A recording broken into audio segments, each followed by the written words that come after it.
Okay, so I'm getting this very, look at this, the way this page is looking at this coin. It's like I'm in love with this coin. So there's love here. There's a love connection here. There's also a lot of childlike energy here as well, because the pages are, teenagers or children. Now, I can't quite see whether you're actually still with this person, this love connection. It feels a little bit, maybe a little bit backwards and forwards. It's more like lots of chances. It's like, oh, I've given them all these chances. That's kind of what it feels like. They might have even tipped you over the edge a few times. Lots and lots of chances. But you came back again. That's what I'm seeing. I'm getting this. Oh, I'm surrounded by children. I'm surrounded by childishness. So I think that might be what you're feeling like. It might be that you work with children, or maybe you have children of your own. And I think, with this person, this love connection, if they were childish as well, it was kind of like, oh, well, they're adding to the burden. I'm surrounded by these kind of childish people or childlike people. And now, this person's like that as well. And it's driving me crazy. It's kind of like, I've got enough to take care of without this person as well. And I think deep down you wanted someone to take care of you. Not that you wanted someone to do everything for you. It wasn't like that. But it's kind of like you're automatically in a caring role. It's like you see yourself as a kind of a carer. You might do that as your job. You might be a nurse or some other kind of carer, doctor, I don't know, teacher. I think a lot of people look up to you. A lot of people want help from you. And I don't want this to be negative, but it feels like a lot of people expect things from you, but not that many people want to do things for you. So I actually think you might have distanced yourself from a lot of these people, actually, because I think you're a lot freer now than you used to be, without having all these people around you. But it's like, at the end of the day, when you close the door on the world, you want to spend time with someone who's with you, who helps you, and someone who helps to take your problems away, not bring them to you, and someone who takes the burden away, not bring you more burden. So I think that's how you were feeling. It was very frustrating. I'm not seeing a horrible person here, but there's definitely a lot of there's definitely some thoughtlessness, selfishness, childlike behavior, childlike thinking. That's what I'm getting. Now, I don't know if you're still with this person. It actually doesn't feel totally over. It doesn't feel totally over. It feels like something's still going on between you. I don't know what it is. It might be love, might be just some other kind of communication. It's something. So, it might just be that you're still going through these ups and downs with them or something. Now, I think you have spoken to them a lot of times about, the problems that you have. Many times, actually. Now, okay, so I'm seeing this lots and lots of little issues, and there's one main one. And so I think you're having a conversation, or you're going to have a conversation that's coming up, and you're going to kind of have to approach this in a different way. Because I think you've tried to approach something with them a lot of times and you didn't really get anywhere. So I think at this time you're kind of thinking, okay, I'm going to approach them in a different way. I'm not sure where you are with this, because I keep on... Yeah, it feels like it's in the past, but it feels like it could be now. And maybe that's because there's a backwards and forwards, so I can't quite see where you are with this. But it's a different approach. You're thinking about this different approach. So that's what I'm seeing in that. So either you've spoken to them or you're still thinking about that. I'm not sure where you are. Okay. The next card you have for your past is the Two of Swords. So, this can be about decisions, very, very difficult decisions, not knowing what to do.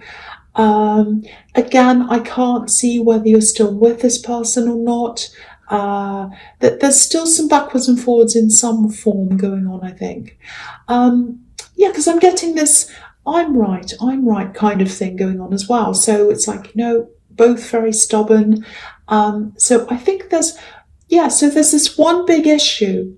and you're always stuck on this big issue. Because if you look at this card, this woman's holding these two swords. One's right over one side, the other one's over the other side.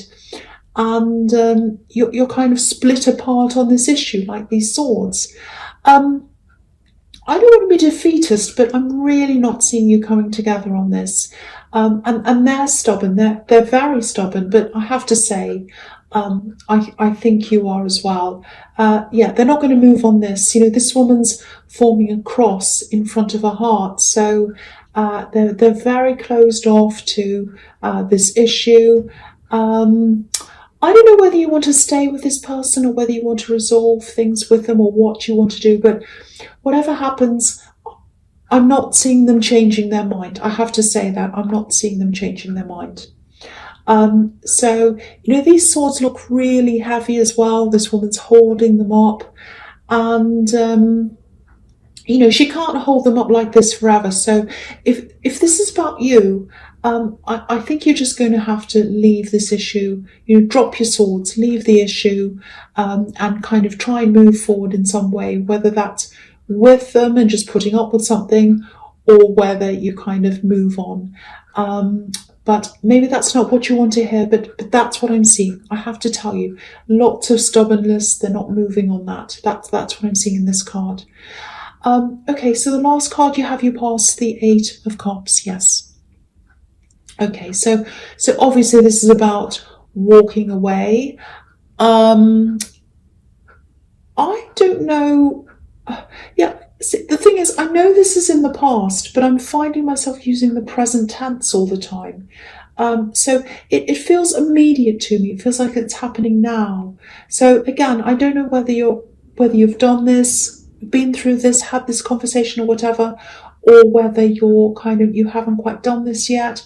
It's very mixed to me in the tenses. I don't know where it is, but what I can say is this walking away, it can be about walking away from them, or it can be about walking away from the issue. There's this kind of roundabout with this issue, and it just feels like you'd never come to a conclusion. You give up, they give up, you walk away, you come back again, then you argue about this thing, the same pattern happens again. And when I look at this card, it looks as if this man's walking away, obviously, and he's walking around this hill, and then he's turning back around and coming back around again. That's kind of how it looks to me sometimes. So I think the issue that you can't agree on, that's absolutely not changing. That's staying the same. It's quite infuriating for both of you, actually. But, I think you just keep on coming back together. It's like, despite this big issue that you have, you're drawn to each other. You really are. That's what I'm seeing. Very difficult to kind of fix something like that. So the first card you have your presence, the 5 of Cups. Yeah. Again, I keep on seeing this situation again. You walk away, you end up feeling a bit like this poor man in this 5 of Cups. You both do, actually.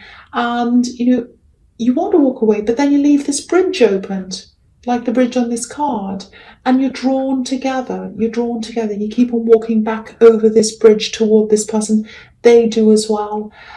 You're really either going to, get over this, whatever this difference is, one of you or both of you, or either of you, I should say, or, what I'm trying to say is, I know this is really difficult. I'm just getting really, this is really difficult to articulate.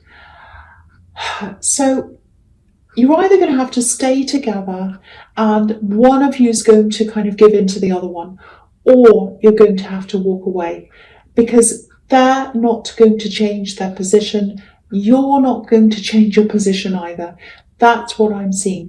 But you're really, really struggling to walk away, the two of you, because you both love each other, and that's why this bridge is here, because you keep on coming back over this bridge. Okay, so I hope that makes better sense than the way I was trying to explain it before.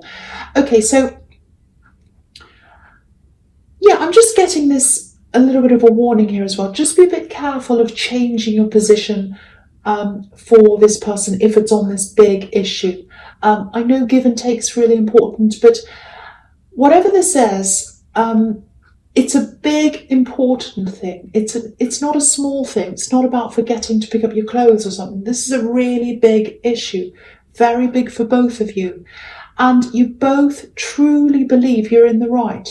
And it's not just I'm right for the sake of it. It's like, I know that I'm right because if I change my position on this, it's going to be the wrong thing for us. It's going to be a disaster. You both think if you do what the other one wants, it's going to be terrible for the two of you. That's what I'm seeing. It's a big thing. You're not just stubborn for the sake of it. They're not just stubborn for the sake of it. That's what I'm seeing. So I'm getting this really clear message. Don't change for the sake of a relationship. I think you'll start to feel quite resentful if you do that. But, I wish I could tell you what the answer is. It just feels like that old saying, can't live with them, can't live without them. Okay, I'm just seeing this as well. I don't know if this applies to you, but if this issue is about moving, if someone wants you to move away to be with them, especially if it's far away, just be careful around that. I'm not saying don't do that. I'm just saying go into it slowly, maybe visit, stay there for a while if you can, because I keep on seeing resentment that might happen in the future. And there's this feeling of being made to compromise. So don't rush into anything like that. If someone's asking you to move away with them or travel with them, and live somewhere permanently or something like that, whatever it is, be very, very careful about making that decision. So that's what I'm seeing now. Okay, so the next card you have your presence, the Eight of Wands. I'm sorry I'm getting a little bit stumbling on this. I'm trying to explain this. All right, so, I think apart from this issue that keeps going around and around with this person, when it comes to other areas of your life, you're extremely focused. You're determined, you want to live your life in a certain way, you have goals, you're moving toward those goals, and I think I'm also seeing cutting some people out. And I think you might have cut some people out or removed yourself from those people to help you to move forward. I'm seeing an incident here, and I think this really brought this home to you, that you had to cut these people out to be able to move forward.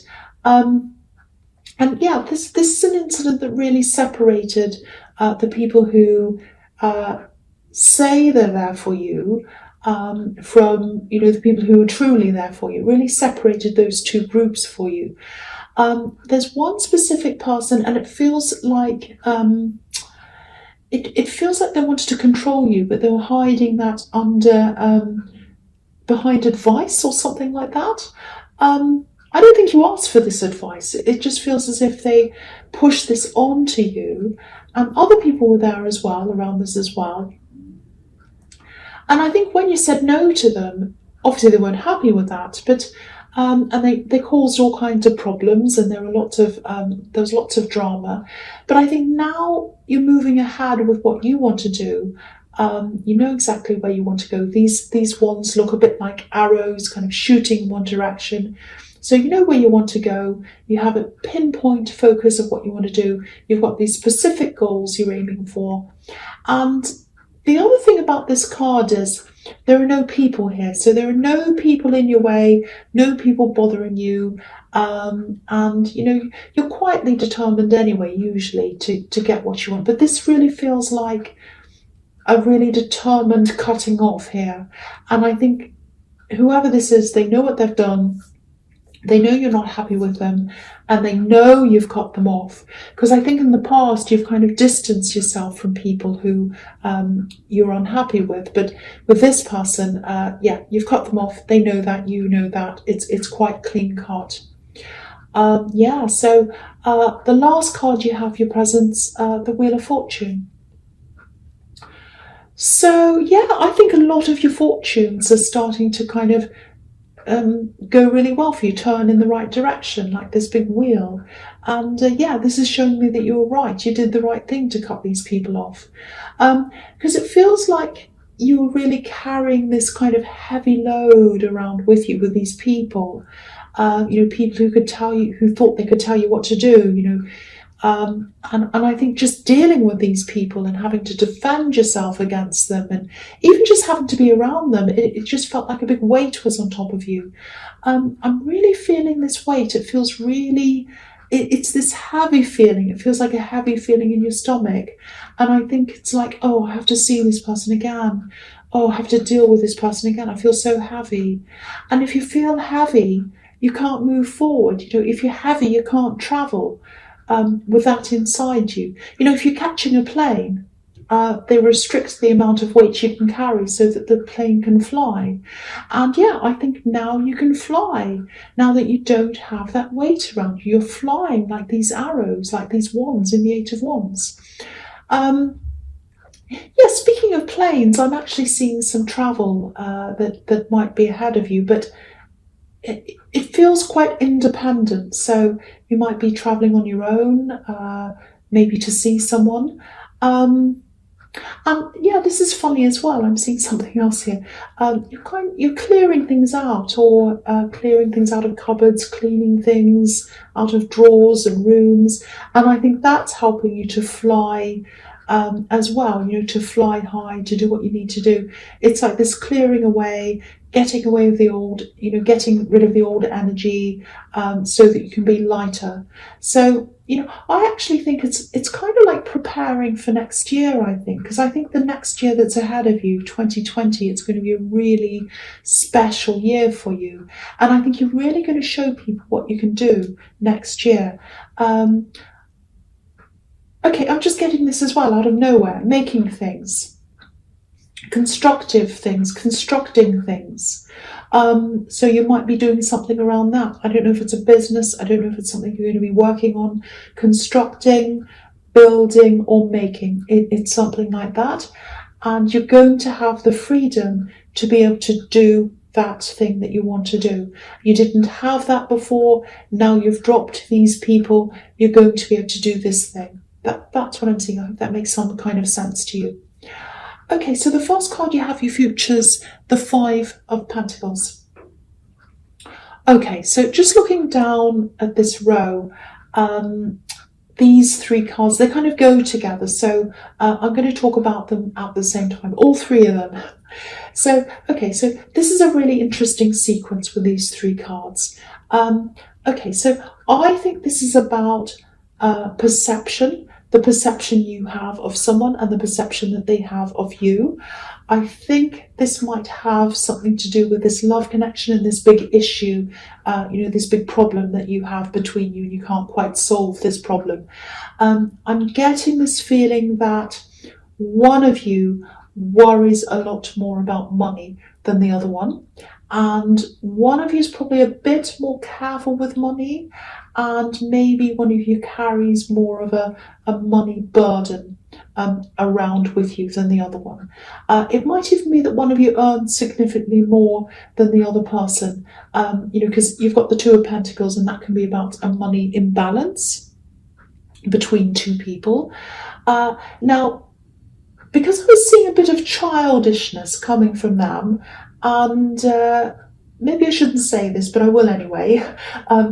Virgos are usually quite well organised when it comes to money and other things in their lives as well. So I think it might actually be them that's a little bit more irresponsible with money. And it might be that the issue is actually about money, or it might just be that you're worried about the financial implications of doing something or going somewhere. They want to do something, you want to do something, they think your idea is terrible, you think theirs is terrible. I keep on seeing moving around this as well. I'm seeing that again here for some reason. It's a little bit like you're worried that you're going to end up like these poor people in the Five of Pentacles. And, you have the burden of all the juggling here, juggling the finances, like the Two of Pentacles. But they're more laid back, and just kind of hopeful, a bit kind of happy-go-lucky, if that makes sense. When it comes to money, it's like, oh, I'm just laid back. I'm just kind of watching it all happen. Like the Seven of Pentacles, he's just standing there watching what's happening, and it's like, oh, we can just sit back and watch the money grow. It's just going to grow, and we'll just sit back and watch it grow. I can see why this is frustrating if this resonates, because you can't just sit back and watch money grow. It doesn't happen like that. But when I look at the Seven of Pentacles in this reading, again, when I'm looking at this, it's just making me think of, that saying, money doesn't grow on trees. Maybe that's what they think. But so yeah, there's a big difference between the two of you, and the way you see money, and I think you also have other people depending on you as well. I've seen dependence in the Page of Pentacles, so that kind of makes you a lot more responsible as well, if that resonates with you. So yeah, I think if this is you, I'd really love to be able to advise you on what to do about this, but it's very difficult. You've got the practicalities on one side, with money, and emotions, how you feel about them on the other side. And you do have a lot of feelings for them. They do you too, because you keep on coming back together. In the middle of all this, you've got these two very, very different attitudes toward money, and you've got this big issue in between you as well that you won't budge on, and they won't budge on. So the only thing I can think of, for now at least, is keep your finances separate if you can. And again, if this is about going away or moving to somewhere far away with them, I keep on seeing that for some reason. Definitely test things out first. Don't commit to anything that's, going to make you feel resentful, or, anything that's going to send you back into that cycle of going around and around again. Okay, so I know this is really specific as well, and I wish there was a cleaner ending, but this is what I'm seeing.